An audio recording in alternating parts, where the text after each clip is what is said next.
Hello, welcome again to episode 2 of Design Disruption, and thank you all for joining us. We were extremely excited about the feedback we got from the last show, and we're getting better and better as we go. So thank you all for joining us. Thank you to ArchDaily for being our media sponsor and getting the word out to so many people. And thank you, most importantly, to Elliot, Postma, and Berta Alexander for joining us. And just to give people who are new to design disruption a little bit of background, we don't need to tell you that the COVID-19 pandemic is a very disruptive moment for our world, and it's transforming shifts in everything. And one of those places is certainly design, how we experience our houses, how we experience our offices, how we experience our cities. Everything is changing. And that sort of inspired Prathima and I to work on this webcast, which is essentially about how design is being disrupted, not just by COVID, which is a huge part, but by everything, by inequality, by climate change, by housing issues, by just about everything. And we want to put designers and creative thinkers at the forefront of that conversation. So that's inspired us to do this podcast. And Prathima is going to tell you about the specific theme here. Thank you, Sam. Welcome to the Design Disruption. We are living through one of the biggest humanitarian crises of our lifetime due to this pandemic. And working from home has been one of the biggest changes in our lives over the last few months as we experience, different types of lockdowns and shelter-in-place orders across the world.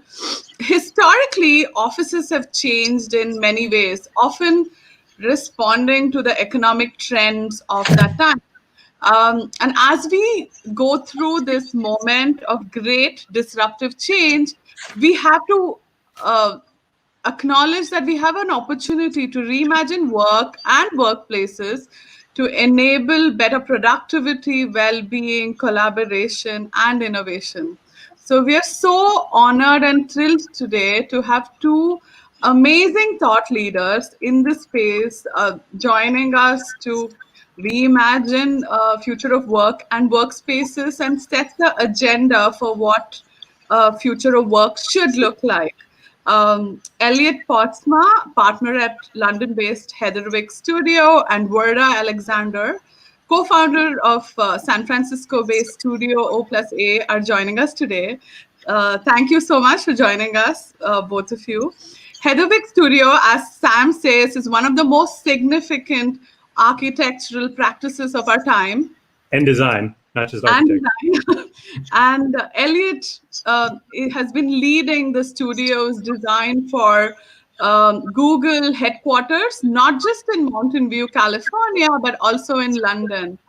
Verda is an artist, an architect. She's been the winner of the 2016 Cooper Hewitt National Design Award, and she has helped lead the firm's design for companies from Nike, Facebook, Microsoft, Uber, Slack, and a lot more. So we are so thrilled to have you both join us for this very important conversation. Sam?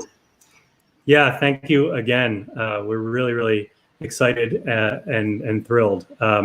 And I should, I introduced myself in the first show, but I'll again mention I'm an architectural journalist, and I've written a number of books about architecture and write for several publications. And Prathima is also a journalist, and she has founded a think tank, the Urban Vision.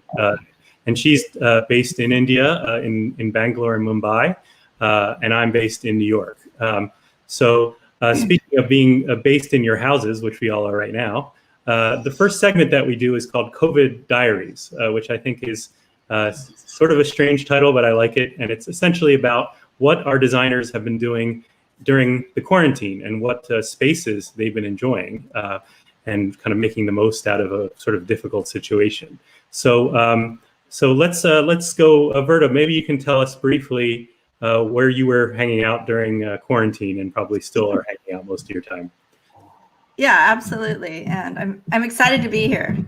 Thank you for having me. So I'm in my art studio here in Orinda, California. Orinda is a beautiful, sleepy community that's only about 15 miles from San Francisco, but it feels like we're in the woods, and there's trees everywhere, and it's green, green, green, and it's beautiful. And I get to be outside and inside, and in my studio where I put everything that inspires me is all around me, and it's where I can be the most creative. So I'm very lucky to be here, and I feel like the shelter in place didn't affect me too much because I already was working from home about 2 or 3 days a week. So it's from that perspective, it wasn't a huge change. Right. I think a lot of us were sort of pioneers working from home, and so I was working mostly from home as well. So for us, it's not a huge change. But like so many things in the COVID era, things that were sort of on the not quite mainstream are now mainstream, and that's certainly an example. Yeah. So Elliot, maybe you can tell us about your life during the quarantine. Sure. Hi, everybody. And yeah, thank you to you both for having me on too. Different picture for me. I'm a bit jealous, to be honest, of your setup by the sounds of things there. I've gone from very much working in our King's Cross-based studio 5 days a week to, without much warning, suddenly being in my house. It wasn't quite finished and not quite set up. You can probably tell by the very blank walls behind me. For me to be in this room, particularly day in, day out. I spend as much time as I can. I am fortunate that I have a small, like our main living space opens out into our garden. So that picture is of me sitting in my kind of retreat space. We had the most amazing spring weather here in London. So I got to spend a lot of time outdoors. Well, a little bit of time outdoors. I mean, if you maybe show the other picture, I also have the fortune of having a 2-year-old and a 9-month-old during this period, which makes that very much part of our living space. And so there is no separation from family life and work life if I do choose to spend time out there, which is lovely on the one hand, can be challenging at times on the other. So yeah, Prathima, let's show that second picture, because it looks like your 9-month-old is really trying to help you on the computer. And your 2-year-old is sort of overseeing, sort of like the management role, is what would be like. Absolutely, she's the sort of dictator on the scene, and Cass, my youngest one, he's very tech savvy. He was correcting what I was doing on my laptop. Oh, right. So he's like a copy editor. That's fantastic. Yeah, exactly. He was looking over my shoulder, making sure I'm doing the right thing at the right time. So yeah, so you have new staff now, which is always helpful. So that's a benefit of being in quarantine. That's it's always it's great to get a slice of your life, but especially during this really strange time with the pandemic. So thank you for sharing that with us. One of the things that we hope to do with this program is outline the future vision for our world post this pandemic, which we think is the moment of great reset. So, I want to start by asking you, this is the blueprint segment.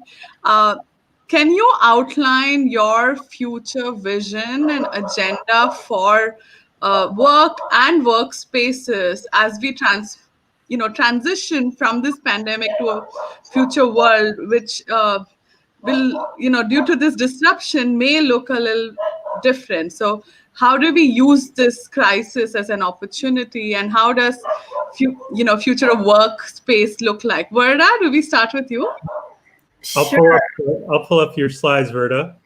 It sounds like we've got another visitor here, so sorry everybody that we have a little barking, but anyway, we'll keep going. Is that your dog, Sam? It's not. I don't know whose dog that is, actually. Oh. Yeah, that sounds like a mystery. Mine. Sorry, it's my dog. Oh, okay.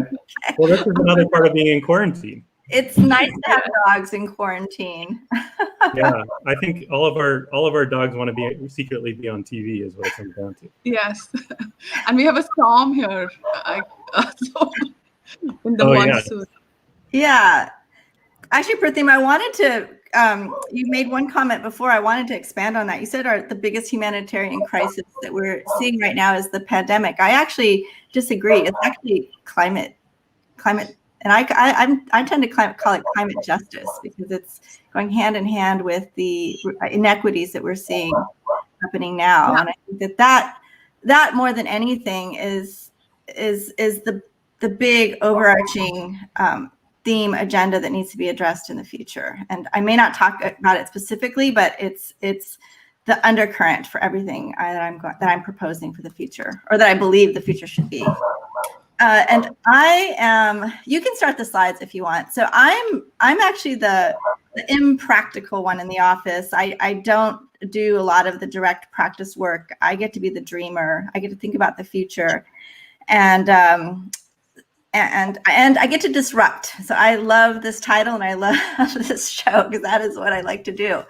I worked a little bit on that Slack project. This is the first slide here is Slack. And I worked in the front end of that project, helping develop the concept and the direction for the project. And we're actually working with Slack a little bit right now and trying to figure out how to transition. A lot of what we did, because it's so flexible, is already in line with the code, what we need to do to be safe going back to our workplaces. And are we seeing the slides? Is that working? Can you see it? I'm seeing myself, not the slides. There's Slack. So that's Slack, and that's Slack's headquarters in San Francisco. It's a beautiful project. The concept has to do with the Pacific Northwest Trail and taking an expedition, going up and up through the building. Got a couple other slides here. That's Slack's lobby. You can kind of see that theme, the nature theme. I feel like nature, getting reconnected with nature is going to continue to be huge going forward. I think it's how we need to position ourselves within that framework in order to understand our place in the world. It seems like I was just gonna, sorry to interrupt, but the idea that you're also rethinking like furniture, like you have a bookshelf that turns into a seating area, for instance, or you have these kind of almost, I don't know if they're tents / shelves / seating. So it's kind of an amazing rethinking right there as well. Yeah, for those of you that don't know Studio O+A, we've been in the Silicon Valley Bay Area for almost 30 years. It's going to be our 30-year anniversary next year, doing primarily workplace, and for a lot of years, primarily for technology clients, which have been really interesting because they really want to push the envelope. They really need to innovate and have innovative spaces. So it's been pretty fun to get creative with them. So let's see. Okay, and here, speaking of creative, one of our more creative clients is Microsoft. We did a building for them up in Redmond and at the start of the decade, and then more recently, this innovation center here in San Francisco. Again, considering different ways of working. Back in the day, it was all about bringing down the cubicle walls and the open office, and then we evolved that to these spaces, creating these spaces that were super flexible, super adaptable. And I think that is going to be another trend that it will continue, and that will facilitate being able to work in a post-pandemic world, just this adaptability, flexibility. That's what you were just talking about, Sam. Yeah, no, I've actually been in this space myself too. Oh, really? Yeah, when I was in the Seattle area, Redmond area, I got to visit. Cool. It is great that you guys get to do a lot of these sort of labs where they're testing new types of offices. So you're sort of designing the office for somebody who's already trying to redesign the office. So seems like a great job to have that way. Yeah, we're designing the office of the future in the present. And right. Yeah. Let's see, what's next? Oh, one of McDonald's. So this is McDonald's headquarters in Chicago, and if you can see the subtle reference to the golden arches there, but it's McDonald's elevated. It's absolutely beautiful, and they wanted to reposition and repivot their brand, and they want to start with their headquarters. And this is also the location of their hamburger university, where they do a lot of training. It's just a gorgeous project. And is that it for projects? And then I can get into okay.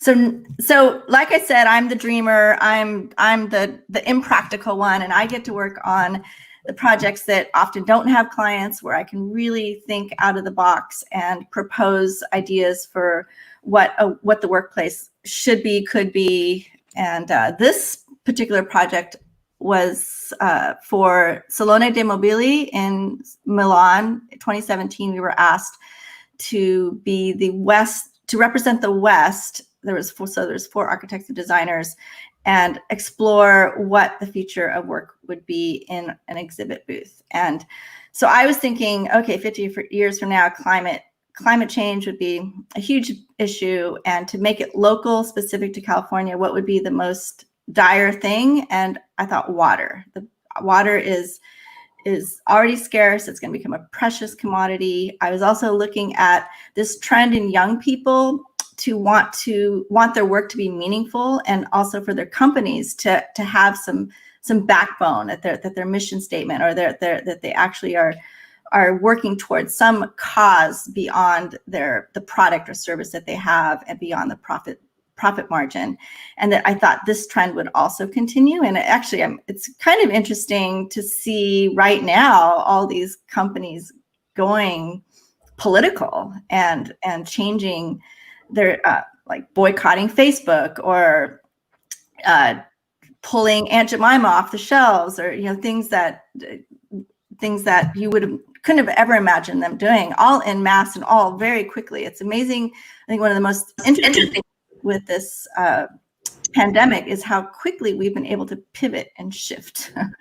So water. So the overall theme of this project was water. The idea of conserving water, the restorative properties of water, the cycles of water, and how you could come together around what we called the water cooler, like in the olden days, like in the 70s. That's where everybody would congregate and gossip. And so the project is called the water cooler. And another layer on that project was this I was thinking about mobility, and the fact that we pushing this idea of working everywhere. You could go to the next slide. We created what we call these prosthetics, these add-on pieces that would facilitate you working while walking, standing, sitting, and even lying down. And you could go to the next slide. I thought I had another, maybe it's the next slide. So this is sort of this idea of what, maybe we took out a slide, but there was an image of us with those sleeping bag pieces lying down in this space and looking up. So this idea of working, doing focused work, but then also finding ways to restore and regenerate the mind so that you can continue to work and at your best. And okay, next project. So about a year later, one more slide. About a year later, we got a chance we were asked by Metropolis magazine to propose, again, a workplace 50 years into the future. So workplace 2068.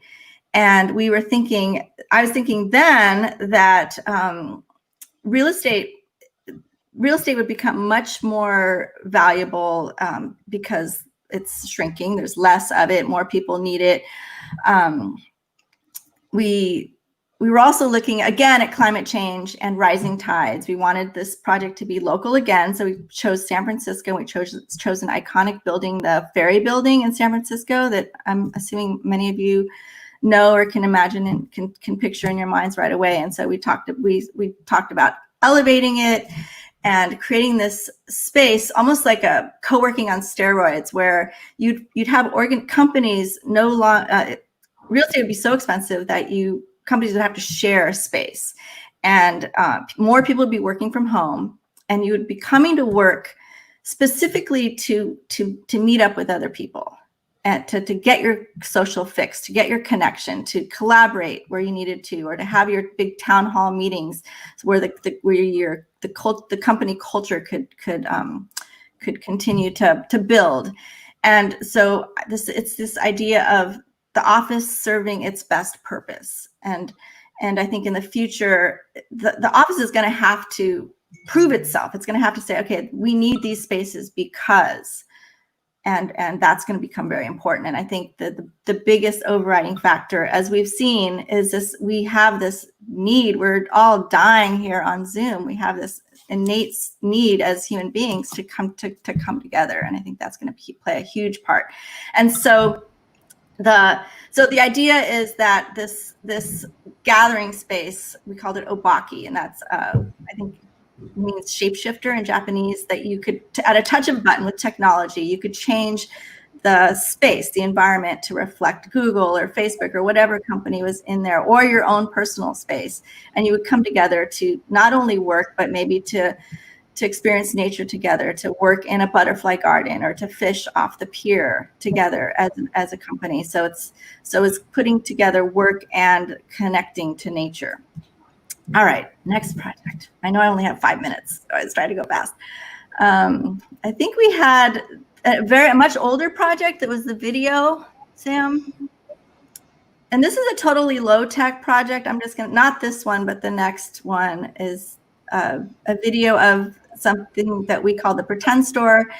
It was an experiment. At the time, I was looking at how people personalize their space and if it was possible for a designer to create a blank slate for an employee to come in and then design for themselves, and how that might impact or influence the way they worked and how much they valued or cared for their workspace. And so, Great. are we gonna? Yeah, you ready? I didn't want to play it over you. I'm just gonna talk over it because I know you want to keep this to 5 minutes. So, and I think it's fine. You could turn down the sound if you want. Or turn off the sound. It's just music. So the space was an empty storefront, and it served as a lab. We made it available to anybody who wanted to use it as an office. The only caveat was that you had to use these basic building blocks that we provided to build your own. Sorry, Verda. I think we can't see the video. We are still on the PDF. Oh, sorry about that. Reshare the video. Sorry. Just technical glitches of working. Difficulty, sorry.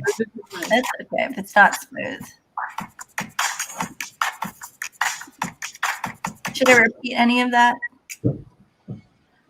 Okay. I saw it for a second. We got it. So here they are. Here's my guinea pigs. These different groups. Some urban. This was a taxidermist artist. There was a urban designer in the space. There was an architect in the space. There was a ceramic studio in the space, and they all used the space, but they had to build their own workspaces.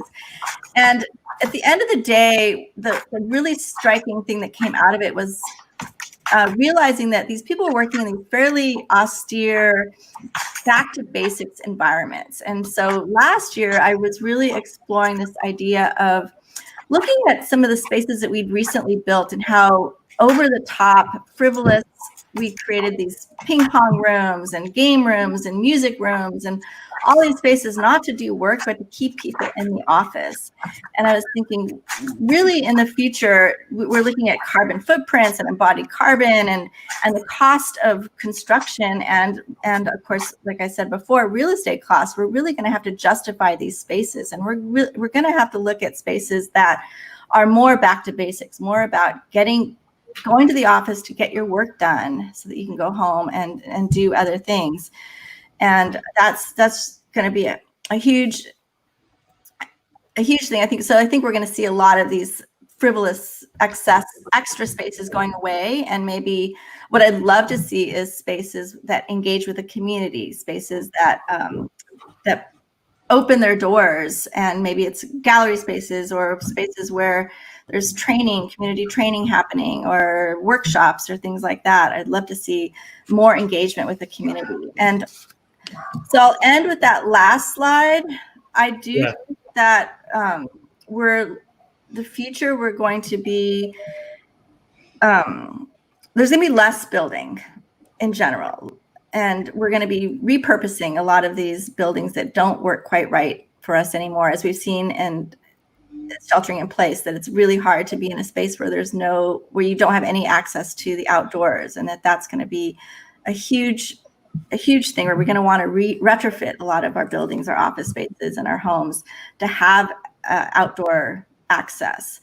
Biophilia, plants, connection to nature are all going to be really huge. I also recently was hearing about this idea of micro universes where you have all your services. So this idea of where programming gets mixed up. So you have your office you might have an office building where you live in part of it, you have your grocery store and your medical office all in the same space. So you have this breakdown of space so that people aren't having to go or travel as far as they have had to in the past to get to what they need.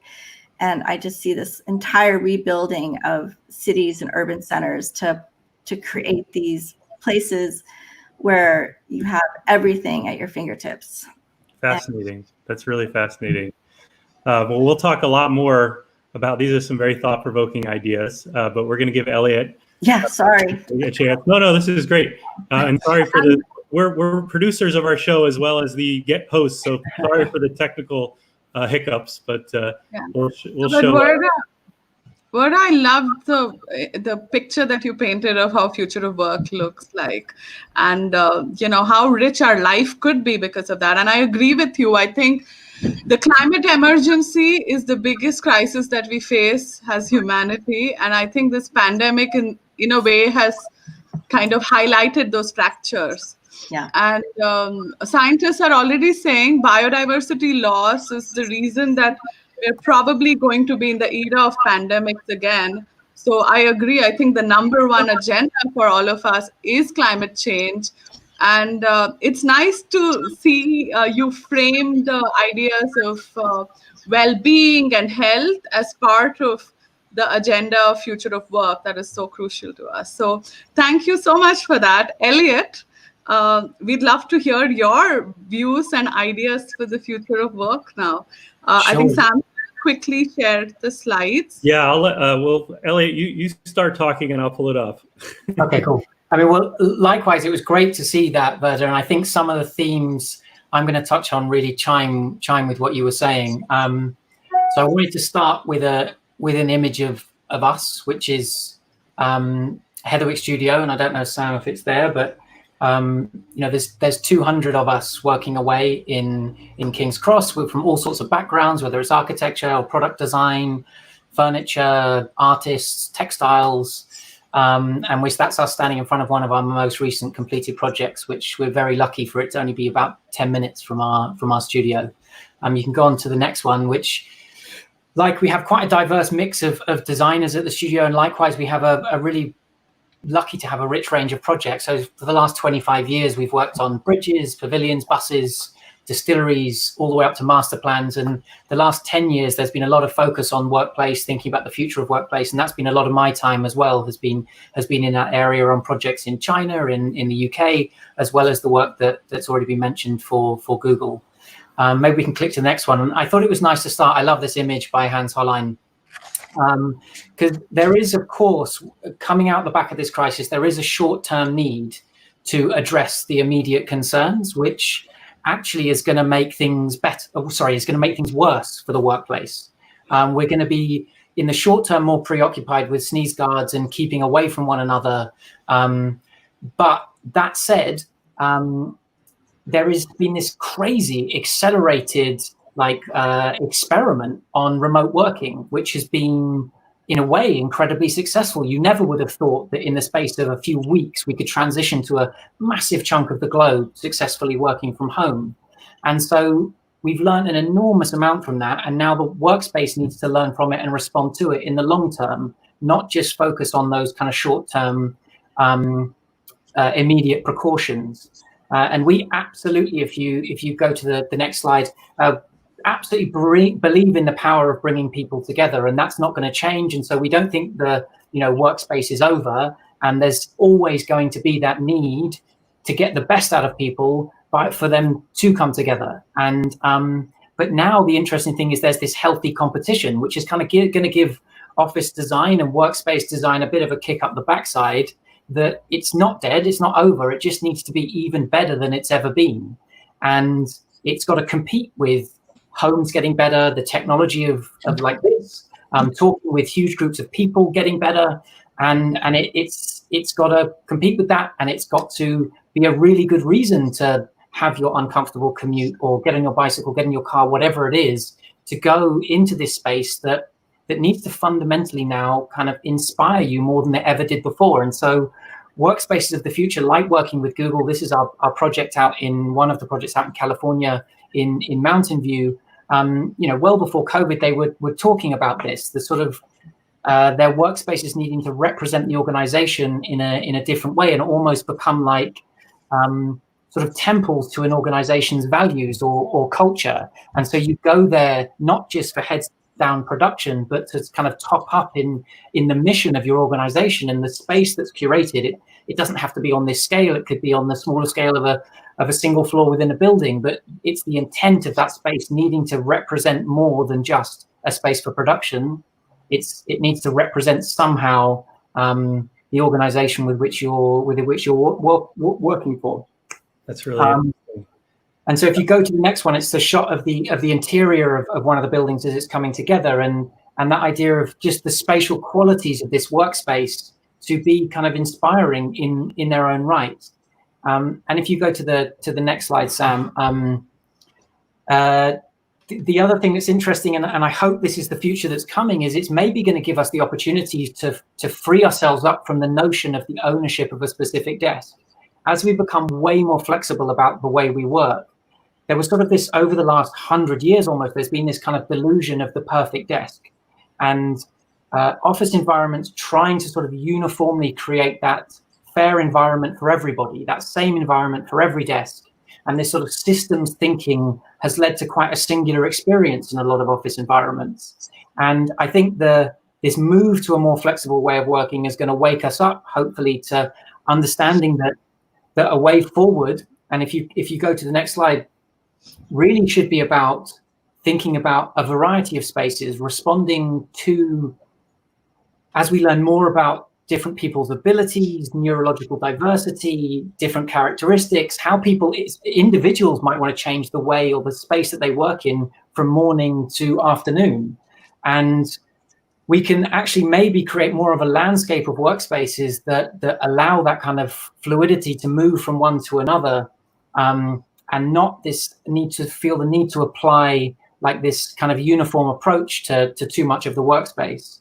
And we can maybe sort of liberate ourselves from that a little bit off the back of COVID. And if you go on to the next one, that's something, again, that we were toying with and talking about with Google. So they're these very large, single span floor plate buildings in California that are based on that context of, low rise, big sprawling, kind of like business park context. And if you click through this slide, it should take the roof off the building and reveal. So on the inside, although it is one big space, we deliberately divided it up into these 20 different tables which teams could inhabit, and then 4 tables would surround a courtyard. And then you'd have kind of the amenity spaces below that. But the idea being that each table could be curated by a team in a completely different way. And it creates this sort of diverse landscape within this building. And we designed this kit of 5 different enclosure systems that could enclose 2 people, 4 people, 20 people. And so teams could decide over a weekend to change their working methods from really open plan to having sort of individual team spaces or kind of like one big room that they could inhabit. So each table and each team can kind of express their personality and their particular desires and whatever their model of working is for them within this kind of flexible envelope. And then if you go through to the next slide, it was interesting to try and translate that typology into an urban context in London. So super high density urban environment, stacking some of these same ideas in a more high rise format.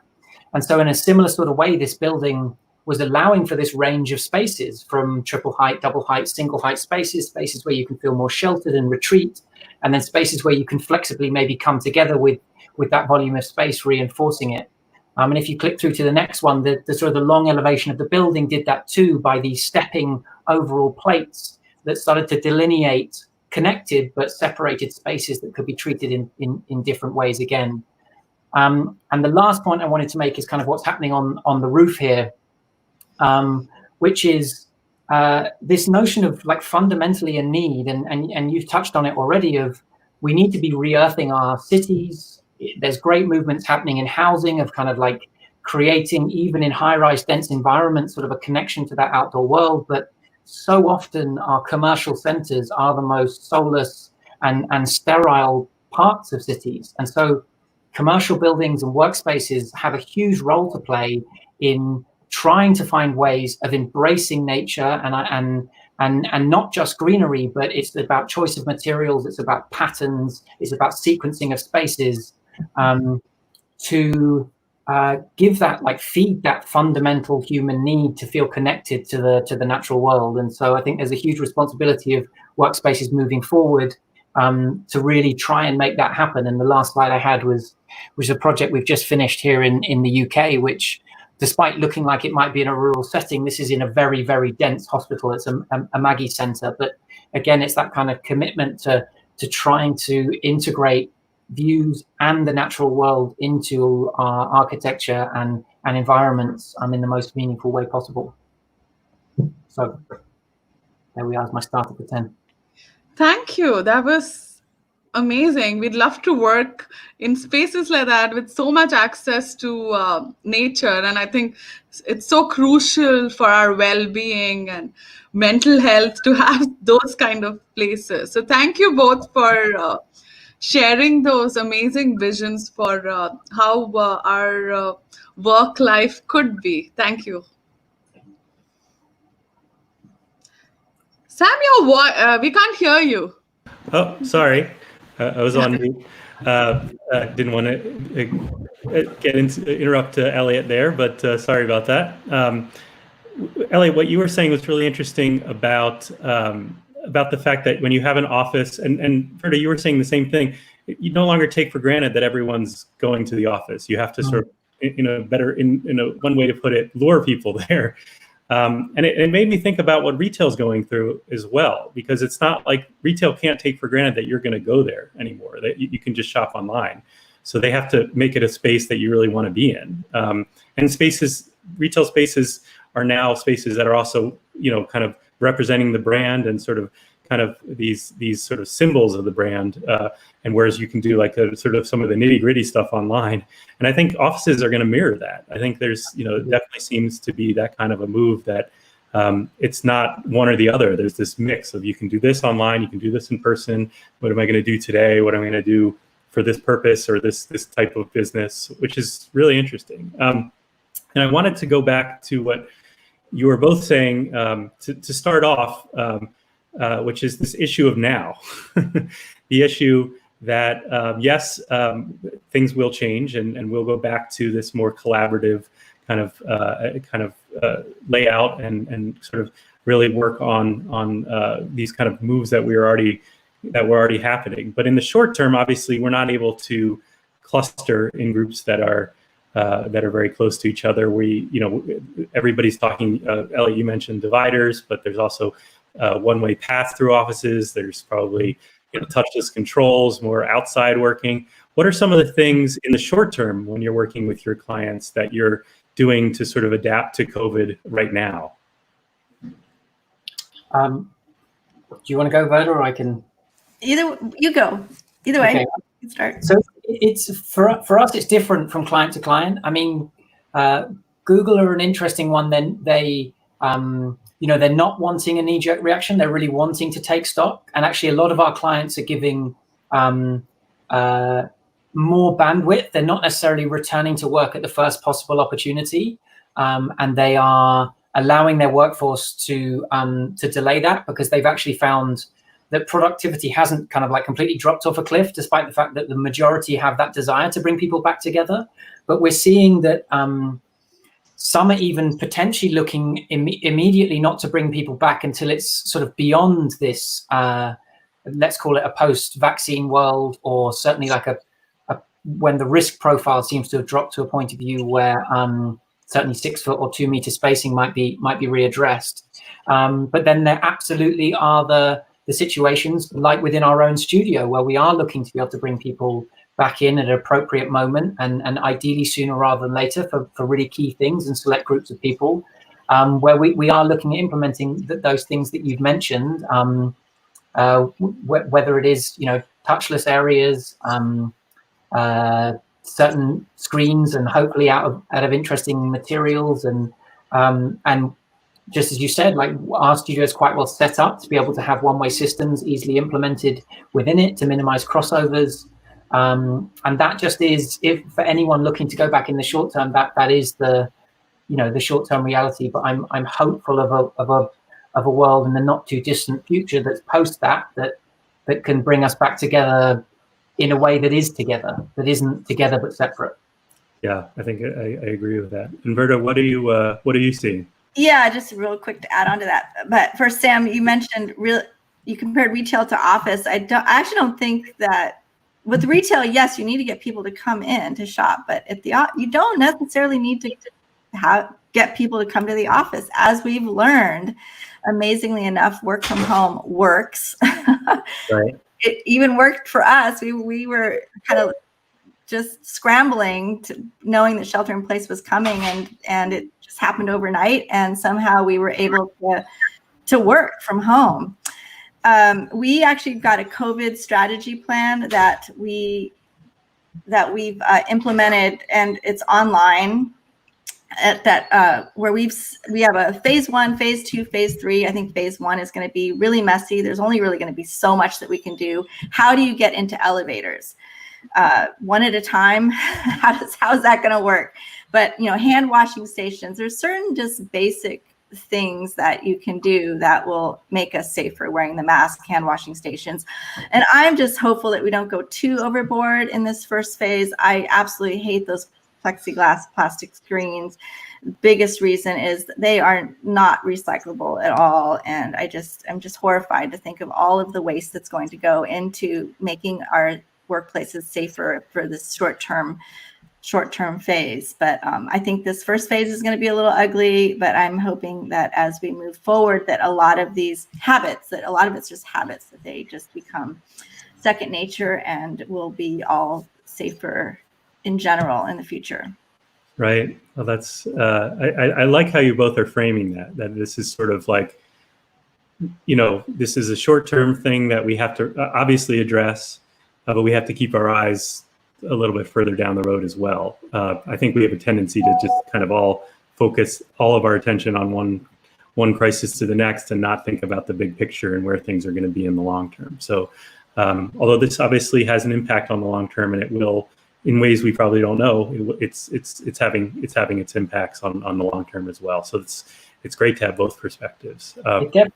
Sorry, just to add on to that, so it definitely is, and it's of course this has been a crisis, and there's been so many instances of tragedy as a result, but there is also a lot to feel optimistic about. It's shone a lens on a lot of issues that have been bubbling away for decades, to be honest, and it's bringing things to the top of the agenda that really need to be, whether that that is about communities and social infrastructure or sustainability. And it's really waking people up to that in different ways. And so I think there's hopefully going to be a huge amount of positivity that's going to come out the end of it. And we're seeing it already on a city scale. It's really exciting to hear, mayors and leaders come out and say, Paris, we're never going back. We're greener than we've ever been. There's less cars on the streets. We're not going back to how we were. And likewise with Athens, there's been really positive change there. Infrastructure accelerated at a pace that would have just never been rolled out if this hadn't happened. And they're saying, we're going to keep it. We're going to keep it. This green infrastructure we're putting in, it's here to stay. It's made our city better at a pace that just would have never happened. So, I think we have to be optimists and hopefully take the good out of this situation if we can. Yes, mining the good. Yes. Mining the good. I like that. Yeah. Speaking about the long term, we acknowledge that this pandemic has pushed all of us to new ways of working across the world. Businesses are going through unprecedented digital transformation with large-scale work from home experiments. So just focusing a little bit on office design and development, what kind of disruptions do we see just within that world of office development? Do we still need huge corporate offices? What kind of development do you see in design and programming of these offices? will we continue to see big campuses in CBDs of our cities? If you're going to kind of futurecast and look a little bit ahead, how does the unprecedented digital transformation we've seen going to change the fundamental of offices? Will the offices of the future look like the offices of today? Varda? Oh no, me first. Okay. Ladies Well, first. I touched on a lot of those themes in my what was supposed to be my 5-minute intro. I think just realizing how much cleaner the air is without everyone driving to these big campus centers. I'm hoping that we learn a lot from that, and that not everyone's going to be able to work from home, obviously, and not every company or business is going to be conducive to that. But those that are, I feel like it's almost like their moral imperative to create an office corporate plan where a lot of their people do work from home, and maybe they don't have a big corporate campus. I imagine a lot of these firms creating satellite offices where there maybe are clusters of employees, and maybe kind of like this co-working idea, clusters of employees come together and work in those spaces. I see technology, virtual technology, conference, virtual tech, streaming technology where we can video conference improving. I see us joining meetings. One of the worst things about Zoom and this type of situation is you can't read all the subtleties of your body language, and it's really hard to have one person talk and the other person talk. Actually, it's already happening. I know that Facebook employees do this quite often. They put on their goggles and they join meetings virtually as avatars, and I see us doing that in the future, sending our avatar long distances away. I hope that these big corporate meetings and get-togethers where you have to fly from one place to the next to have a conference and all of that these kinds of things can be just as productive and rewarding done remotely. And I envision a future there. I think that workspaces, I definitely agree with that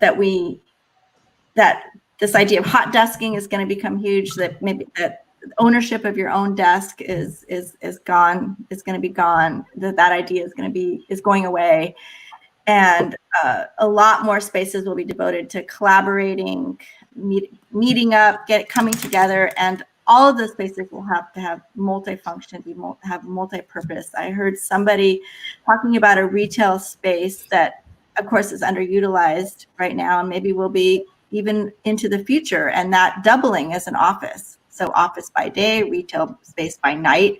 So I see a lot of this mixed use, super flexible, super adaptable, multi-purpose type spaces becoming the MO for spaces, office spaces in the future. Okay. It's almost like cultures that say you don't waste anything. It's like you don't waste any part of the animal if you're eating. It's like you don't waste a space that's going to sit idle for certain amounts of time. You don't, absolutely, or you don't even, you don't waste energy.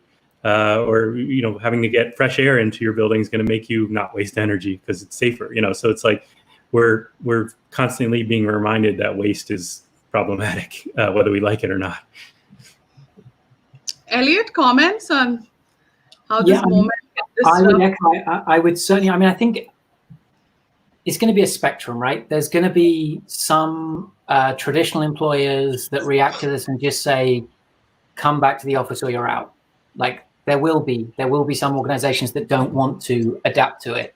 But I think there will be a lot. I think that the sort of fragmentation of some large corporate headquarters will happen, and we'll see like popping up in hotspots of kind of like residential areas that big employees live, having sort of satellite spaces there. I absolutely think that will be something with but then keeping like smaller, higher value kind of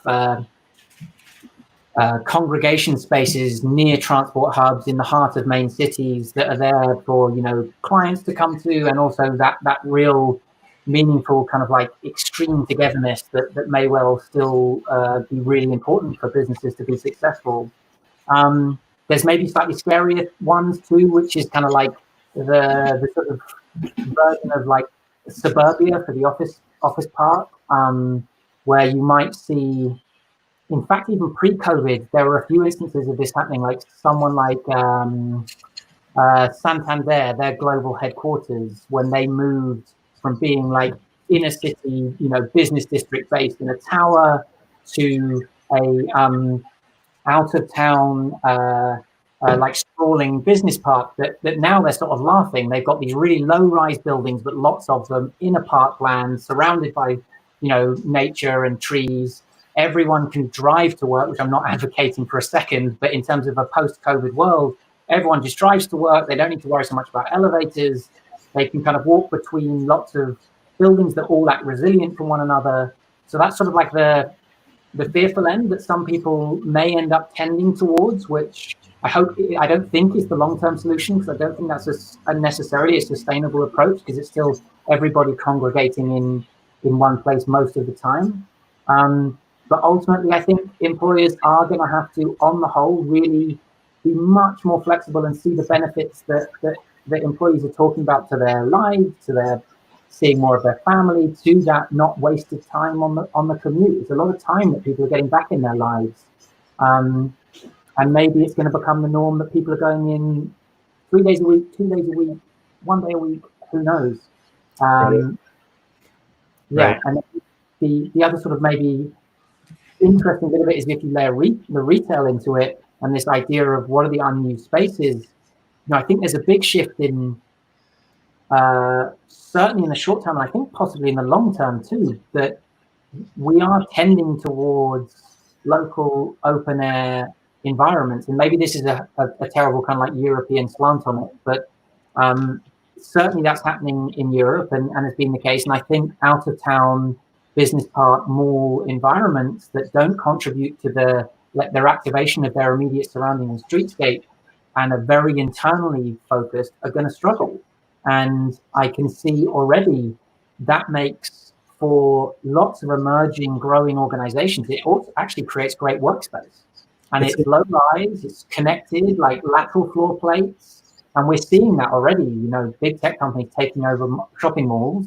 And I could see that becoming, you know, a growing theme, particularly if they are adjacent to big residential pockets, as shopping malls so often are. Right. Yeah, I see that being a way forward too.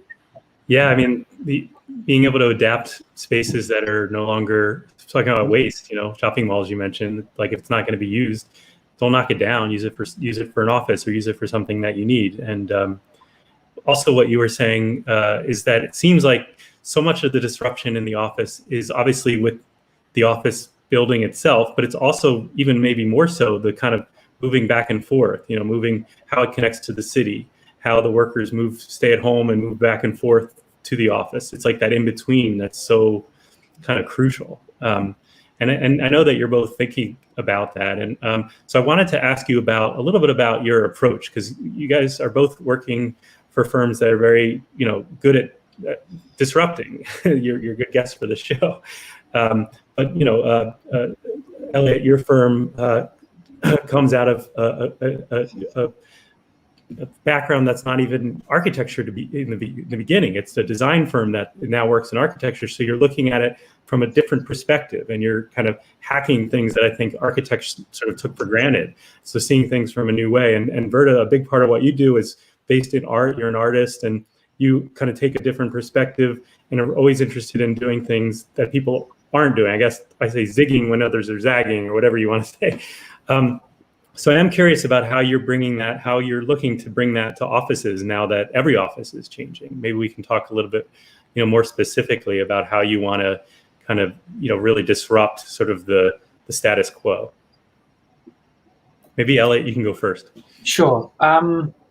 So, I mean, for me, this kind of maybe goes back to what, as an organization, kind of gets us excited and gets us out of bed every morning. And So we don't follow like a specific design dogma, but what ties all of our projects together is the desire to create like soulful, interesting places that make the public experience of those places better. And it's often focused around cities. And so that very much goes for workplace. And historically, some of the less sensitive to the human parts of our cities are big commercial centers. And so a really big focus for us has always been, and absolutely when we're thinking about big commercial developments, has been about how these office spaces that can suck up such a quantity of people into them, how they touch the ground, and actually how do they integrate into the city. And it's another interesting, almost irony of COVID. I found that this social isolation has brought so many of us across demographics and ages in our immediate communities closer together. And whether that's support groups or getting to know your immediate neighbors or the person that runs the corner shop, it's reinforced the value in integrating into your immediate community and surroundings. And that should apply on the biggest scale of big kind of office developments. And we need to get better at the way that they sit in the city. What do they do as they touch the ground? And how do they help provide community functions? And there is already a trend within the office environment. We sort of saw from the sort of maybe 2005, 2010 through to 2018. So there was this tendency for really great employers to want to just provide more and more and more for their employees. And you actually ended up providing lots of community, social, cultural functions in this envelope of your own. And we're seeing already, and we're definitely advocating, you need to be contributing and pushing that into the street, and that broader, be connected to a much more diverse group of people, and don't run the risk of becoming completely insular and like the groupthink that happens when you only, you go for lunch and you talk to somebody else from the organization, and you go and watch a film and it's sitting next to somebody else from the organization. And absolute creativity and disruption is facilitated by diversity and absorbing as much diverse opinions and everything as you can. So it's in organizations' benefit to stick into those communities and absorb that as far as they can. See, that's fascinating to me, especially because you guys are working on Google's new offices, and Google was one of the sort of creators of this, I think, of this sort of insular campus where they give their employees their own food, and they kind of kept them there. And it seems like they're doing an about face with you guys, and they're maybe you can talk about the new office you're working on now, because a big part of it, as opposed to maybe Apple's campus, which is this round kind of fortress in a way, Google's really going the other route and saying we want it to be permeable. We want people to come in and out. So maybe talk about how you've kind of worked with Google to sort of change that. Yeah, I mean that's a I understand that perception of Google, but then if we talk about places representing the mission of an organization, their mission statement is to organize the world's information and make it accessible to everybody, and that trying as best they can to be open and accessing the world and benefit their local communities is important to them. And certainly they're also seeing the value of being able to, I guess the history of them providing so much in their Silicon Valley headquarters really stems from, I don't know if you've spent much time in Mountain View, but not Mountain View downtown, but where they're based, there really is nothing there. I was shocked that some of the greatest innovations on the planet are coming out of one of the worst urban environments. Yes. Maybe that's hyperbole, perhaps, but really, not a good urban environment, yet they're doing incredible things. And so it was a necessity to provide what their staff need, because it just wasn't on hand. You flip to what's going on in London, and the approach is very different. And we've been working with them a lot on transparency and how the public can access elements they're building, and how they can become a stage for community functions to thrive. And so the whole ground floor of the King's Cross development is a completely ideally is this offering to the public. It's this active street that is about engaging the community, and they're just this sheltering wing that is facilitating kind of that street life to happen.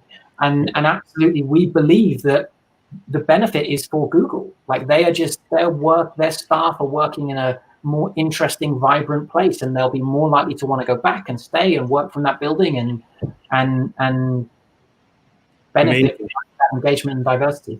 And it does seem like the challenge, because so much of, for instance, Silicon Valley, which in a lot of ways is driving design in offices, is based in, like you said, these kind of urban environments that don't sort of promote kind of interaction with the community. So I think it seems like a lot of the challenges for these companies, even to invest in the communities themselves and get involved with urban design within those communities. And I've seen that happening in Silicon Valley, for instance. And I wonder if that's something that can happen elsewhere as well. So you can really kind of, bridge that gap. I'm sure that will be the case. And again, that immediately made me think back to retail, actually. And in the short term, retailers are suddenly going to be like, Christ, the space immediately outside our shops has got to be as good as what's inside our shops. Right, like, exactly. It's got to be like wonderful. Like we've got to make waiting like as good as buying or looking. And so I think hopefully with loads of private organizations are hopefully going to realize, we need to start feeding back into our public spaces that essentially are part of the composition of our like overall ecosystem. And if that is better, we're in a better place. And I hope that part of the fallout of this will be more and more organizations like opening up to that, realizing that, and it just being a good thing for cities. Right. And Berta, you're such a big part of your visions that you showed us are a big part of rethinking kind of the urban realm. And then in the realm of the office itself, because you're an artist and you're somebody who can bring things that other designers maybe can't. You're disrupting inside and outside. Yeah, we were in it. We were doing it. I can't remember if it was Uber or Yelp, but we were designing cafeterias that serve breakfast, lunch, and dinner. Bringing in baristas so that people didn't have to go down to the local coffee shop. Providing everything that any employee could want in downtown San Francisco, of all places. And I was the one thinking this isn't right. We're not connecting to the community. And of course, there's been a backlash over the last few years. And in fact, San Francisco, I don't know if it was last year, but they wanted to ban new cafeterias and new office development so that employees had to go out and at least get their lunch and interact with the community that way. But you've got gentrification issues, all kinds of things that are negatively impacting communities. And I'm probably too much of an idealist here, but I do think that the future is on in a lot of ways. Well, it's on government as well, but in a lot of ways on companies and corporations to put purpose over profit, and we're seeing it happen a good bit with the pandemic and with these racial inequities and people and asking companies to step up. And in a lot of cases, they are stepping up in really big ways, and it's quite encouraging.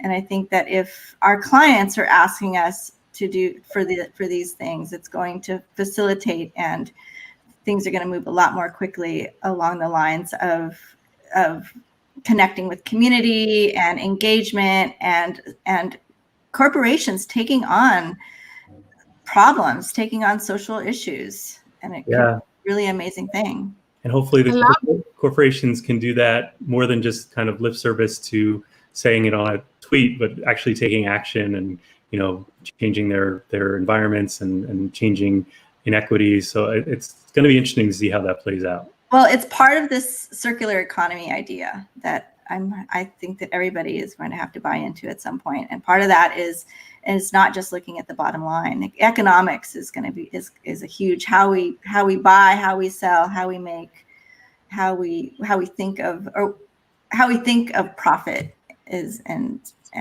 all of that is going to have to it's part of the climate, our climate crisis, huge part. Yeah. I love the thread of how you're thinking about this.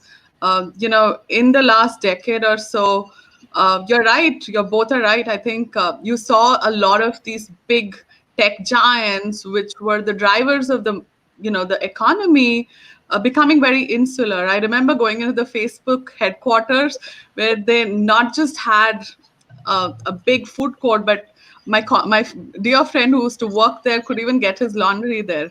And there were little beds all over in their first headquarters to get all of them to even live there throughout the day as much as possible. So it's nice to see both of you talking about getting the private sector to invest in the urban commons. So, the shared amenities is not just available to their immediate stakeholders, but the wider stakeholders in the community who are also the key contributor to that economy. And I want to kind of focus a little bit on that, on urbanism and urban economy. In this century, the success of a city was largely about its ability to attract the best human capital. Because we are in the knowledge economy, and you saw tons of cities, invest in livability, quality of life because of this. Even though the people had to go to work in Facebook and Google, which were in the suburban, San Francisco area, most of them lived in San Francisco because they loved the diversity and the density and the culture there. And most cities invested in all of that in this era. And, this pandemic has been obviously very, very tough on those cities because, it's hit the densest places the first. There have been various reactions from cities, but I want to pay attention to just public realm and mobility. Obviously, the worst reaction have been around moving towards car-centric cities, which is the worst reaction in terms of dealing with this pandemic. But as Elliot mentioned, we're seeing tons of cities like Paris and we are seeing London invest in new cycling infrastructure, walkability, bringing out the retail and leisure facilities outdoors. So I want us to think a little bit about this moment and the long-term disruptions in our urban life and how can that affect the future of work. We may not be moving as much. We may not be traveling very far to work. Are you going to see, CBDs disappearing? Will we see neighborhoods with co-working spaces where you could, just walk to work? How do we address the urban question at this moment? And how do we do this well? Does Elliot want to start or Varda? Either way. It's a big question. Varda? Sure. Oh, the urban question. Okay. Well, oh my goodness. I feel like a lot of what you're saying, this idea of livability and quality of life, and even just these dynamic spaces that we're creating that are full of plants and wonderful amenity spaces, they're all for the 1% or even maybe the 10%. And what we need to figure out is how to bring everybody up and along. And I think that all of our clients that we're working for, they're the 1% clients. And how do we do that? How do we bring up the impoverished neighborhoods? How do we help with the homeless crisis? How do we do these things? And it's just such a bigger conversation and a tougher problem, I think, than, to be honest, I'm stumped. I think, but again, I go back to, who is making all of the money and who are the billionaires? They're all the tech firms, all these people that are insular and providing for themselves. And I think that we need to break down, somehow figure out how to spread. Yeah. Just as a start, just spread. I think it could become a question of design resources because obviously it seems like to me that you see all this innovation happening in tech and all these companies, in the service economy that are making amazing amounts of money. But then, even with a company like Amazon, their service workers are making incredible incredible place to work, but then you go to their warehouses and they're not so nice. It's like, Right. how do companies like that? It's almost like putting the spotlight on the other side of how everything, we're the service end. What about the other end where all the working class are working and living, and kind of just shifting the focus a little bit or widening the focus. And Yeah. I think designers have the talent. I've seen this I've been writing about it for 20 years or so. But it's like, how do you shift the focus and widen the focus? And Elliot, I've talked with Thomas about this, and he wants to widen the focus. I think your firm has been looking at this question. Sorry, just real quick. I do think that design is a huge for solving problems, but I also think we need policy, and government needs to back some, and that's how we can make some big change. Yeah, no, you're right. It's got to be bottom up and top down. Otherwise, it's not going to happen. Yeah. Sorry. Yeah. I mean, it's a really difficult question. It immediately kind of made me think so about like historic change that's happened post pandemics or epidemics to cities in a really positive change has happened, like cholera, whether it was the genesis for the sewage network in London or even Central Park in New York, and it immediately made me think, well, Central Park was this wonderful public asset, but it was, of course, I think I'm right in saying, like an African-American settlement, Seneca Village, that was sort of leveled to make way for Central Park. And we're seeing now, when we're looking at these infrastructure moments that are popping up in cities, whether it's Milan or Berlin or London or Bogota, they are looking to serve, or they are, because the most vocal communities often are the ones that have the means to raise their hands. They are already tending, in many cases, to areas that are raising the hand for that demand that tend to be more affluent, and it is easy for places to get left behind. It's a really, I know it's a thorny question to figure out what the right answer is. I think possibly part of it is there is going to be an opportunity to be really thinking about adaptive reuse, as we've touched upon with whether it's shopping malls turning to office real estate. But sort of the biggest pressure on our cities, and I'm an advocate for density and not as a result of this increasing suburbia if we can avoid it.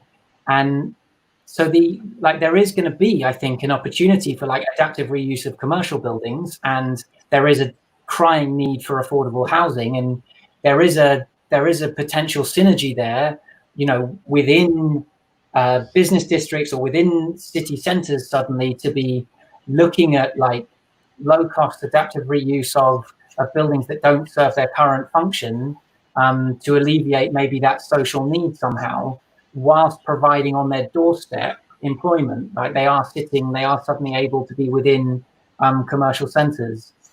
This is by no means a fully formed thought, so I don't really know where I go beyond that, but I think it's an interesting question though, of how this might suddenly serve this jigsaw puzzle of how uses start getting and typologies start getting redistributed, like the circular economy and this desire to not be knocking down. And we absolutely believe in reusing assets whenever possible.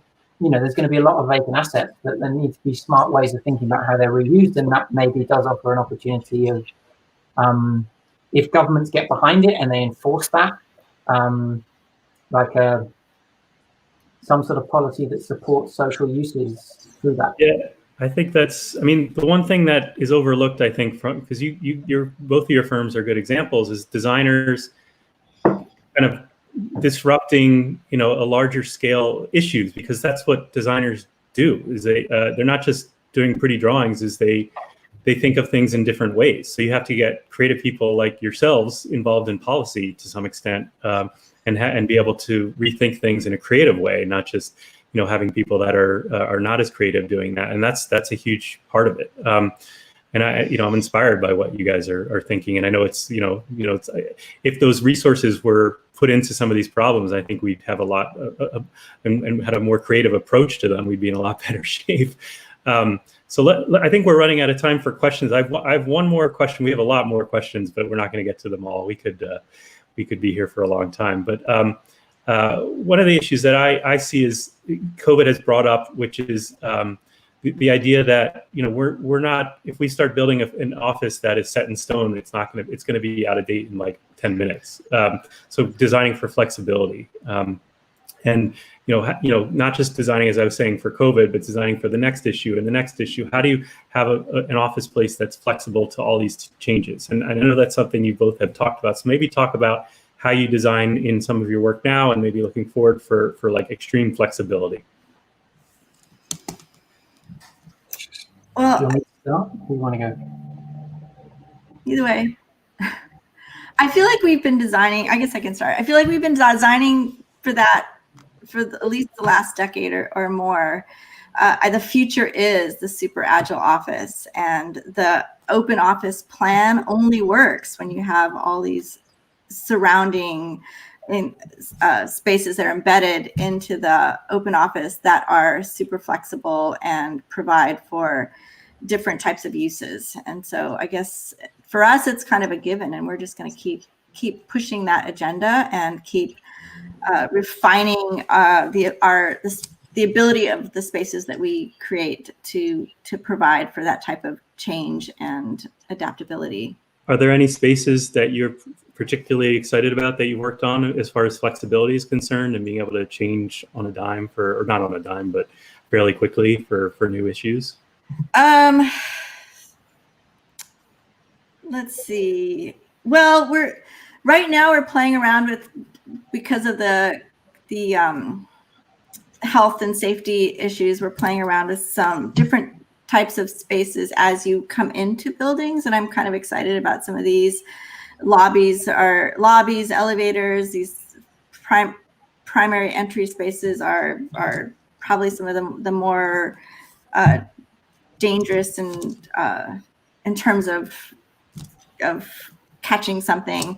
And we are looking at creating almost like a mud room where you might take off your shoes, or you might have a locker, and where you can kind of, or maybe even don something to come into the workspace. But of course, those can easily adapt to we could turn those into something else down the future once those are no longer needed. So I guess we're looking at new iterations of spaces that we've created, like libraries and living rooms. And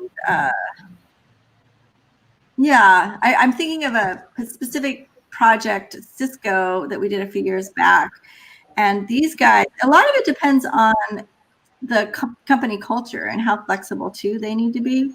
These guys were constantly changing teams and had to work within the team maybe for a week or two, and then we'd be off to another team, and they wanted everything on wheels. So we did a raised floor, we did power that was mobile, and this, like, probably the most extreme version of a mobile desk office space, but it worked for them. So of course, you've always got to look at the client and the situation, but I think that's what makes the space or an office, especially an open office, successful. It's having those right that can transform. Right. No, it seems like we were saying before, some of these initial COVID adaptations could then be adapted to other uses, and I think that's obviously important. You're not going to want to build those in concrete and, something that's going to be difficult to replace later. Yeah, and furniture plays a big part too, since furniture is most easy to move. Right. And Elliot, what about on your terms?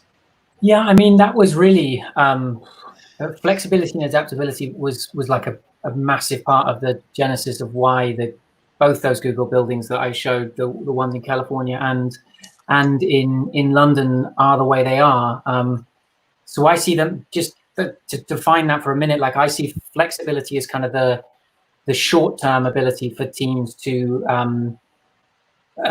transform a multi-use space or adapt their immediate working environment, maybe on an hourly basis or a daily basis or a weekly basis. And then adaptability, in my mind, is something slightly longer term, which is still incredibly relevant and becoming more and more relevant, which I guess since the digital revolution, the rate of change of organizations has just accelerated. It's like it's on this exponential curve. You look back 250 years and workspace hasn't really, the requirement of workspace, a desk space, hasn't evolved an enormous amount. It's moved from writing letters and sort of being orchestrated around times of the post to obviously emails and sitting at a computer, but the requirement of that space hasn't, within a single organization, hasn't adapted an enormous amount. If you look at insurance or something, that industry hasn't evolved an enormous amount in terms of their spatial requirements.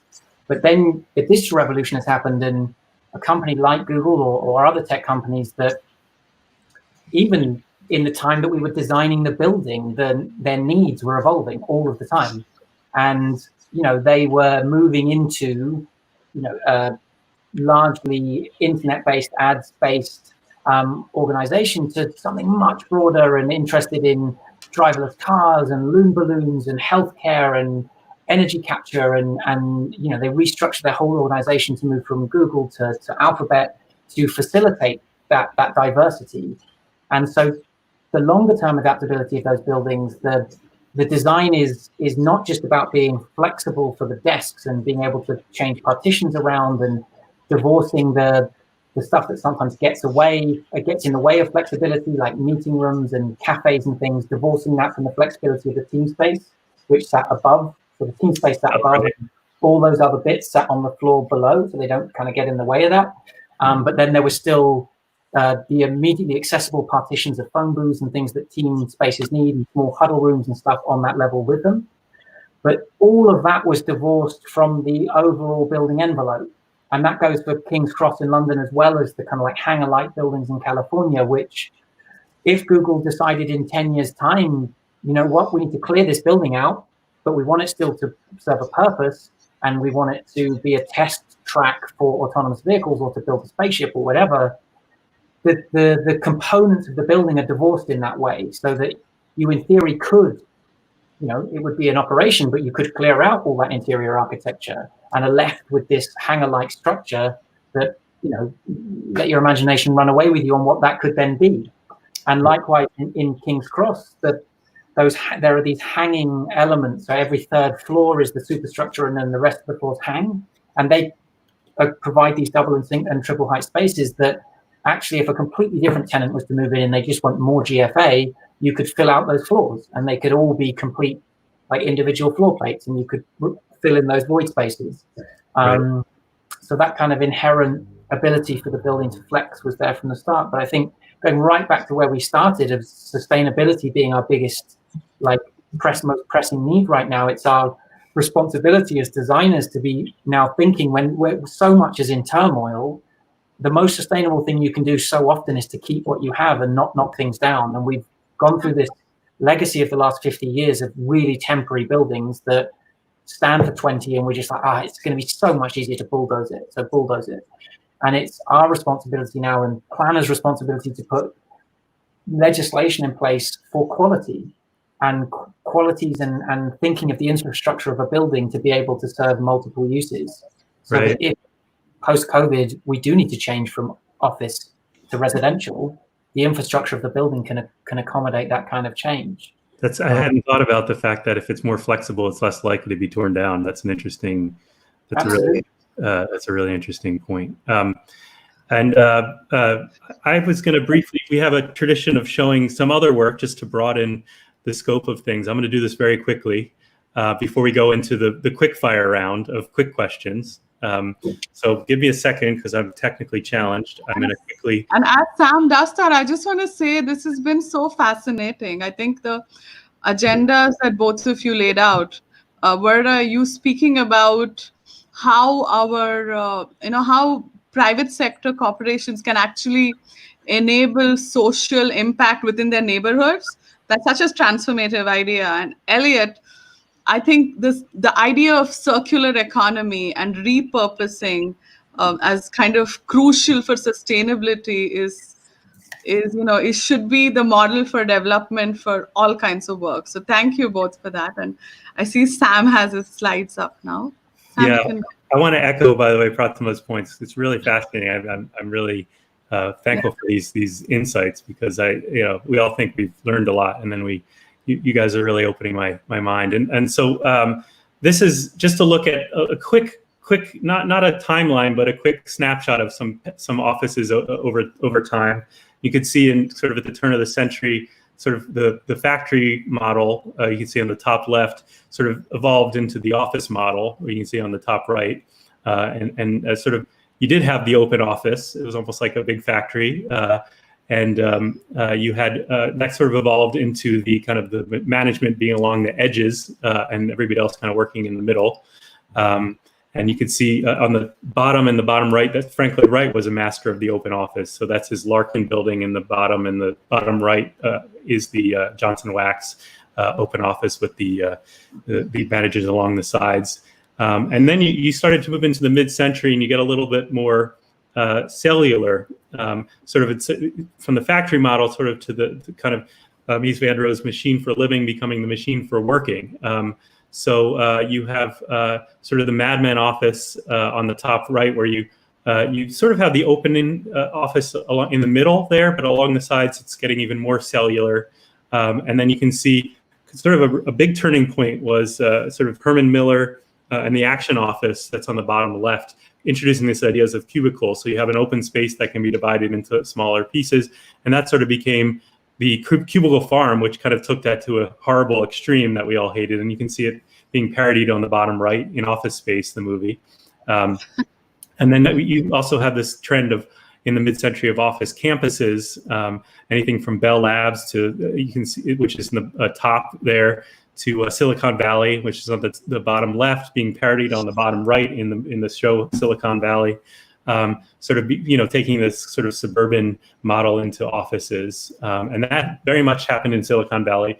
And then now you have Silicon Valley becoming a driver of design. You still have campuses, but a lot of times they're kind of bringing urban design inside into the campuses. And you can see on the left, that's Apple. On the right, that's Facebook with Frank Gehry putting sort of urban and landscape on the roof, and then sort of this kind of cavernous open office that can be reconfigured on the top right there. And then you have Amazon bringing in their offices in Seattle, bringing nature obviously into their spheres, and then also on the top right, bringing kind of plazas in between their buildings to create a more urban atmosphere. And that really becoming a driver for a lot of design. And so quickly you can see the kind of incredible diversity of designs now going on. So on the top left, you see sort of the sort of office as its own little city. That's Gensler's offices in Los Angeles. And then you see sort of the opposite, the sort of Zen office in the middle there on the top. Bottom left, you see an office where the desk becomes the office. That's Clive Wilkinson's offices for Barbarian. So the desk sort of morphs into walls and becomes a desk again. You see more artistic offices, sort of merging the arts and offices. And this merger is important. So you see that with WeWork, which is on the top left there, sort of merging office with more kind of playful design and sort of more socializing. And then you see more of these kind of designs bringing nature in. That's becoming a huge part of design now. And you also see hospitality and residential becoming merged. So these the wing is on the bottom left, sort of bringing residential and sort of hotel design into offices. And the bottom right, that's a Neue House doing sort of a similar thing. So you see all these kind of this merger of residential and office and nature and outdoor and indoor. And that's sort of definitely becoming something that's becoming a huge part of our design culture. So that's just a really quick tour of what else is going on in design. And so let's quickly do the Quickfire segment, which is where we like to get to know our designers a little bit better. For the first question, I think that is Prathima. That's yours, right? Yeah, so in this segment, we are going to ask you a quick volley of questions, and it'd be nice to get quicker answers, and we want to know you a little bit better. So my first question to you is, what is the most inspiring workspace that you've ever been in? Verda? Workspace. Oh my goodness. Inspiring workspace. Inspiring. I would have to say I visited this artist residency. Actually, it's not far. It's the Headlands in Marin, and it would be this artist's workspace. It was just this huge empty space with a cup, just what the artist needed, where he needed it, a little table here, a piece of canvas that he could sit on the ground over there, and an old beaten up sofa in the other corner. And just the quality of light and this decaying space and then this new art just all combined together. So it was an artist space. Excellent. Maybe because I visited this when I was really quite young, before I started studying architecture, and it's called the Imagination Building, and it's by Ron Herron, and it's off the Tottenham Court Road. It's a really random thing to choose, actually, now I'm saying it out loud. It's basically it's 2 Edwardian buildings, and it's this alleyway sandwiched between them where this amazing kind of lightweight tensile canopy was built over the top to waterproof them, and then just these super lightweight structural walkways. So you have these Edwardian facades, and then it's just this infill zone between these 2 office spaces that's just like really like sensitively done, but super modern and like completely surprising. You're walking off the street and you're like, where did that come from? That's amazing. Yeah, I'll go with that. A great example for what you're talking about in designing the urban realm. That's great. So the next question, I know people don't like favorites, but you have to tell us who's your favorite architect. It can be office architect or somebody else. Elliot? Me, I can't. There's no way I can pick one. Top 3, maybe? Top 3. Sejama from Sana, I think they're amazing. Herzog are amazing. Gaudi's amazing. Felix Candela's amazing. Biotto is amazing. All right. Amazing out there. Sorry we put you on the spot with that. That's all right. Yeah. I feel like I'm not an architect, and I feel like that's a little limiting. So if it's okay, can I expand that? You can disrupt our question, yes. Artist, designer, architect, designer, Yeah, sure. Okay, and I get to pick 3. Okay, you probably never heard of Mary Miss. She was a landscape, she was an earthworks artist back in the, well, she's still practicing, actually. She has a project in Battery Park, but she combined architecture, landscape architecture, and art in a very subtle way when these male earthwork artists were moving rocks and big things, and she was doing small, subtle things. And then 2 other, I have to go the feminist route, sorry. Don't be sorry. Eileen Gray, another one who started lacquering walls as art and became an architect in her own right. And Charlotte Perriand, also working around the same era in the modern area. She created, she also worked with Le Corbusier, and she created this tubular furniture that was the epitome of modern industrial design. But then she retreated for I don't know how long into the woods and came back and started remaking wicker and wood. And so she was the ultimate disruptor. And I just love all 3 of these women because they didn't define themselves specifically as architect or artist, but just they just created. And I have to say, both Charlotte Perriand, both of those last 2 designers, both have new documentary films about them right now Yes. that are fantastic. So I really recommend them. Well, and that's what's so sad. I just watched those 2 through the Architectural Design Yeah, that's right. Film Festival, and I was embarrassed to say I knew very little about either one of them. And I think that's what's so sad about some of these women and their legacies, is that they're still to be discovered. Yeah, it's sad because they were just as important as Corbusier and etc., but they did not get obviously get the attention. Next question. What do you like to do during breaks in your office? Elliot? During breaks in the office, get out of it, primarily. But our office, if I'm being really honest, our office isn't it's on Gray's Inn Road. Love where it is on the inside. It's a bit of a walk to get to something that sort of like gets you out of that vibe of quite a busy road. So probably walk to Coldrops Yard, that project that I showed in the very first slide. Word up? Hang on for a bit. It's almost hard to remember what it was like to be at the But oh my God, I do not have the energy that everyone, the young people around me have. And honestly, if I would die to have a nap room, and what I would do is take a nap if I had the chance. Wellness. But barring that, just a walk for some fresh air is what I would do. Excellent. And so I know it's been a while. So this is a nostalgic question, but where was your last vacation, and what was your favorite building there? Oh my goodness. Or what was a building you liked there? I can't even remember. Oh, actually, I was in San Diego recently. It wasn't really a vacation. It was for a conference, but I got to go revisit the Salk Institute, which is just always inspiring. Yes. Good office. Good indoor outdoor. I think mine was to Montpazier, which is a Bastide town, I think like 12th century or something in the south of France. And my favorite building there would just like the main square. It's like this medieval square.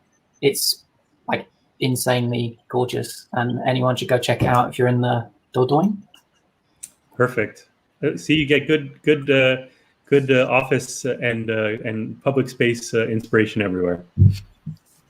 My next question, London, New York, or San Francisco?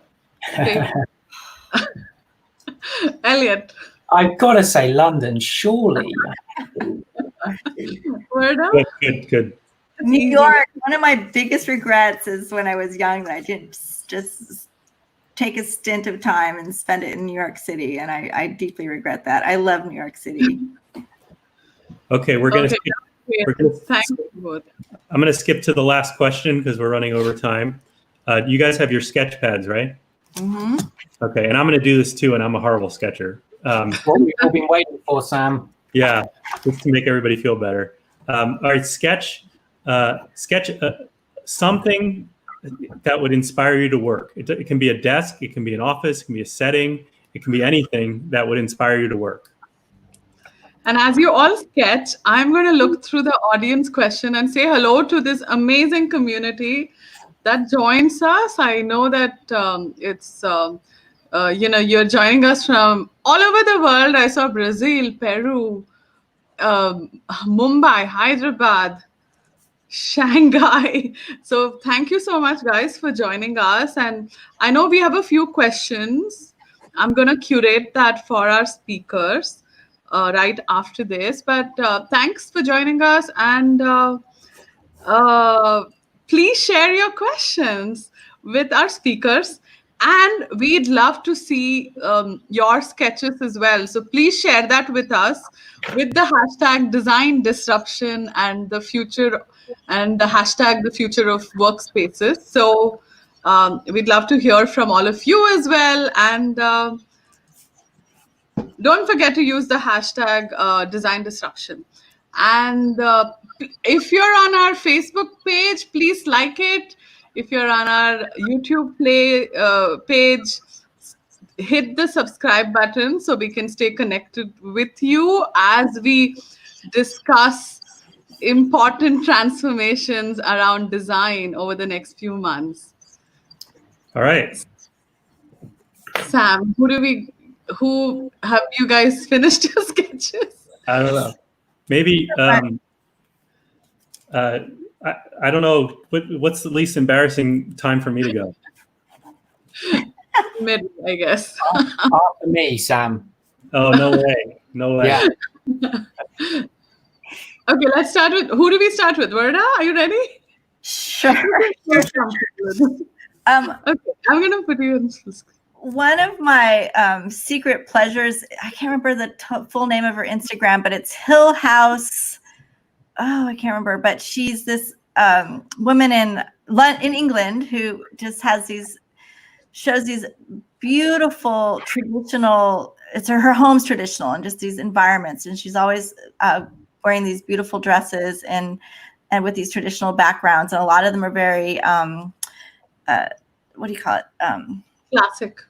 Classic and symmetrical. And so I have this, I think we can't deny that we as human beings, we're drawn to certain things. And I think there's a lot of things in tradition that we are drawn to. So I think it's kind of funny, but working in this high tech and very contemporary world in design, I think I would crave and I would want to come back to something kind of traditional. I like that. I think there's something meditative about old school things. If you have like an old diner, it can be really nice to escape. Like something that's different from where you are, it doesn't matter how, and that's a good way to be different.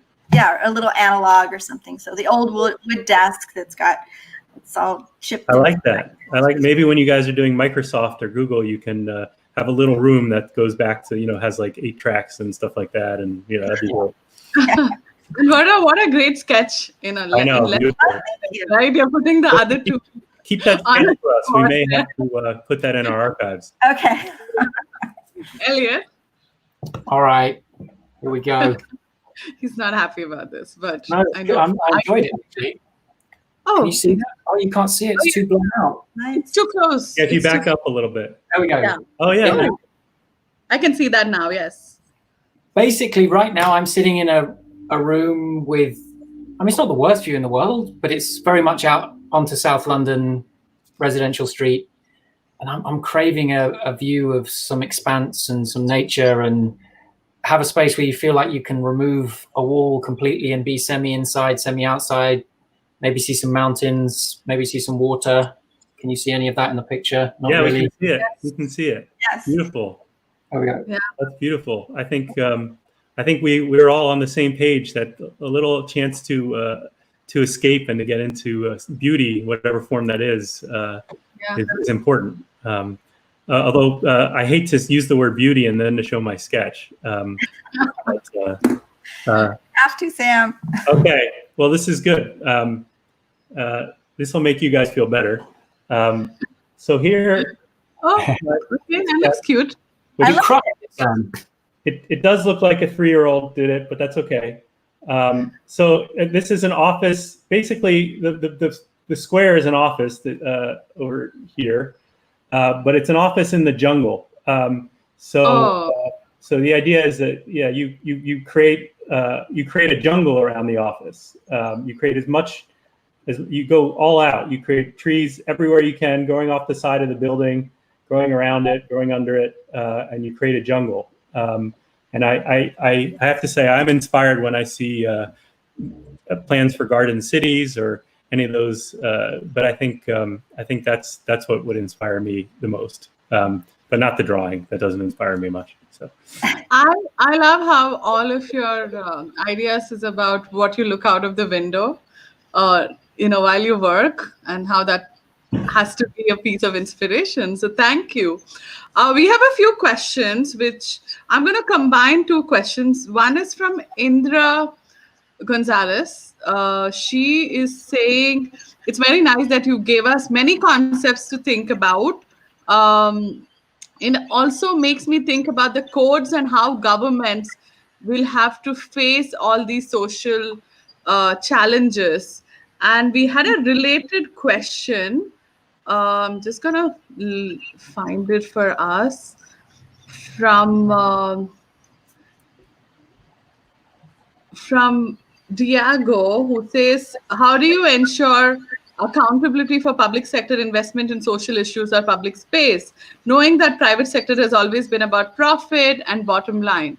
So I want to combine both those questions and ask you, what kind of regulative environment and policy can we have to enable the visions that both of you outlined, which is not just about the well-being and health of people working in offices, but also about the local communities and the neighborhoods they're in. Could we quickly talk about some ideas or places where they've got things right? Because a lot of these changes that you're describing requires policy change to be created. Yeah, I think I keep saying it comes back to economics, and I think one of the things that we really need to do is to build in the true cost of what things cost to make to even dispose of, like the life of a thing. And I think that would go a long way in keeping us from buying cheap stuff made with slave labor, et cetera, et cetera. And it would start to get us thinking about and being able to create and build things locally or with sustainable materials. You just can't compete when that's not regulated, and the true cost of things isn't, the true cost, social cost and environmental cost isn't included into the price of things. And then the other thing I love, I love Paris. I love the 15-minute walkable city that the mayor there, the mayor of Paris is pushing. And so I think government and regulatory agencies can get more involved in quality of life there at the urban level, kind of like Paris. So policies that demand triple bottom line and not just about profitability. And Paris is such a great example of that, because I don't know if anybody's heard about this, but they have a program for all their public land to be evaluated on that criteria of triple bottom line. And they're not just looking at how much money that public land is going to give them, but more about the social and environmental metrics. So that's a great way to think about policy. Elliot? Let me just add one thing. Sorry, Elliot, before you go, because you mentioned when you get clothing, and when you wouldn't it be interesting if, when you buy a quart of some milk, you get on the back, you have the nutritional information. Yeah. Like when you buy something, what if they had to list the who made it, where it came from, and you had to get more information about that. Seems like social impact and ecological impacts. You're right. Yeah. Sorry, Elliot, you go ahead. There's a lot of light on Elliot now. My shade situation going on. You can see I wasn't prepared. Oh yeah, you're there later in the day. I'm having similar issues. There we go. Sort of works. It works.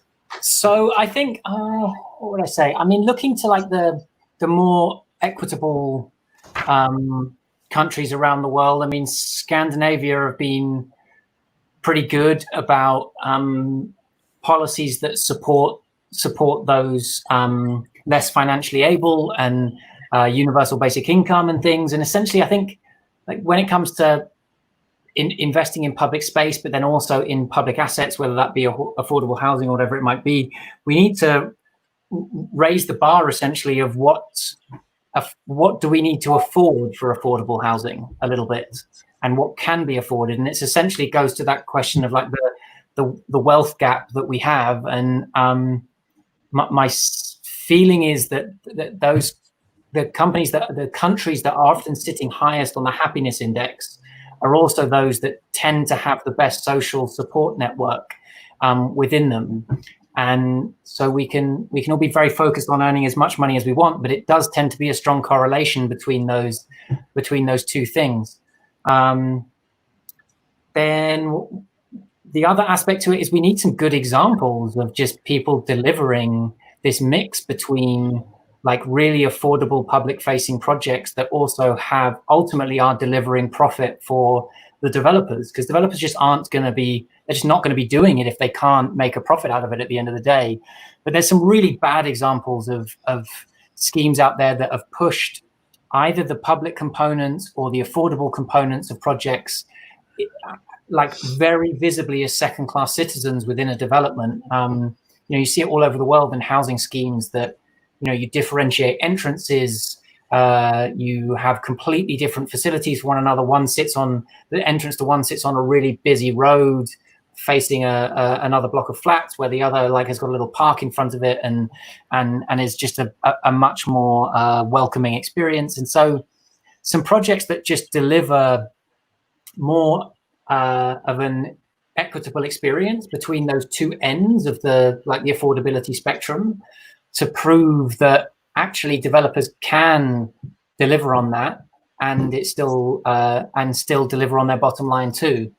But it's a really challenging question. I think you're so right about needing case studies and needing to show that, and that falls a lot of cases on us in the media, Prathima and I in the media. It's we don't want to just choose buildings that look fancy and shiny and great. We have to look harder for projects that are doing social good, and the projects that are affordable. And that does fall squarely on us, and it's a shortcoming, I think, of the media. And everybody just wants the shiny new thing, and things are more complex than that. So I think that's really important. So I think, should we? I mean, I think we need to start making stars out of people who work on social impact Yeah. than just shiny new buildings. You're right.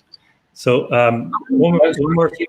Sorry to interrupt. Just on that, did you see the 2 years ago or 3 years ago, the Turner Prize that was won by like a collective? They all agreed to collectively kind of accept the prize together, but one of them was Assemble, like an architectural collective who did this great ground up project in the north of England, where they took over these derelict streets and through community activation, like brought them completely back to life as a hub of the community at a really low cost. And yeah, it was an amazing project. Look it up if you haven't seen it.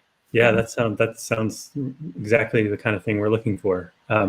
Yeah, so Prathima and I will try to do that. I think all journalists, we can try to do that a little bit more and look for those kinds of projects a little bit more. So let me. I was talking about flexibility, and I thought this is an interesting question because obviously flexible is important, but what do you do when individuals want to have their own space? They like having their own special space. So how do you adapt flexibility to that desire?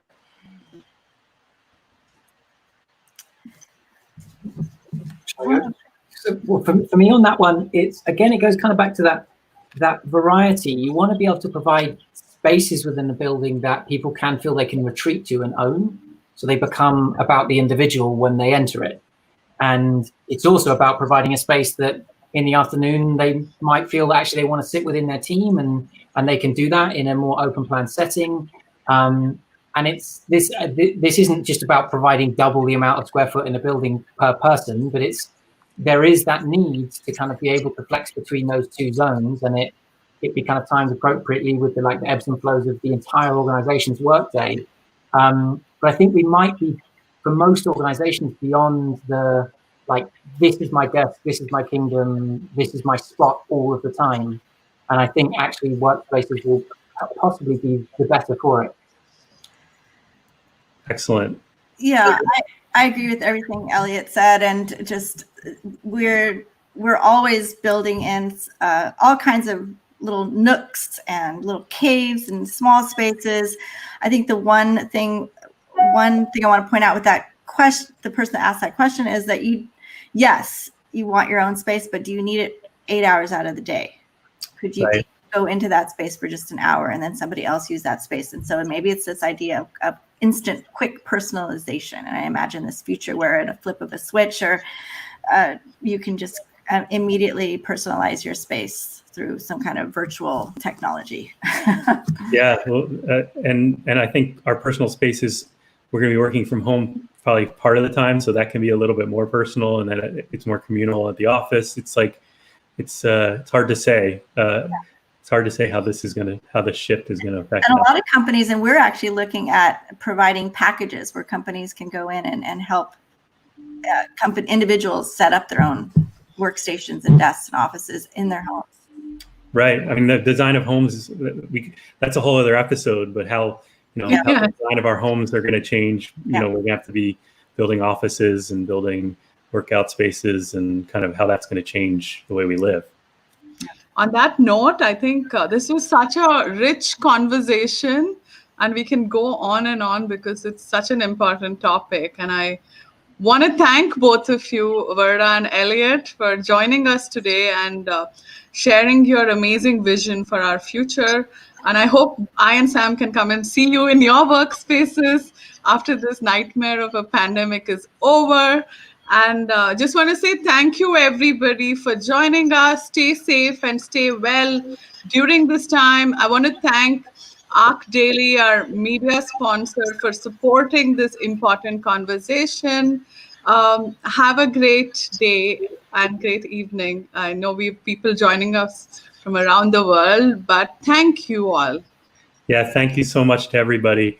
And Elliot and Verda, hold your sketches. I think